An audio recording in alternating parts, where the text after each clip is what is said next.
Good morning mga mi! Happy Wednesday! Another school day mini vlog for today's video. And while preparing their baon nga for today, syempre nagluluto din ng mommy, multitasking. And this is Kuya's most awaited day kasi today i-claim niya yung monthly hotdog niya. And yes, as much as possible, once a month lang talaga yung hotdog kasi syempre marami pang processed food na kinakain. Anyway, ayan nasa school na kami.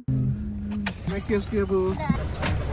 8 o'clock nga yung pasok ni Kuya habang langing naman 8:45 pa kaya naman tambay lang muna kami sa sakyan habang nag-aantay. Anyway, after drop-off sumama nga ako kay Monek dito sa Landers para makapag-walking at least 5K steps today. Pero bakit? Bakit ang daming budol? Ang dami kong na-add to cart pero para sa mga bata, para sa mga baon nila. Kaya minsan lang talaga kami pumunta dito. Actually, second time ko pa lang to kasi medyo malayo din sa amin. Buti na lang din. Anyway, after nga ng Landers, nag-Ayala pa kami. Tapos, sinundo na rin ang mga bata. Kita nyo naman, ang saya-saya pa niya dyan. Pero mamaya, ayan, iyak ng iyak kasi gustong sumama kila mommy Monek. Yun lang for today.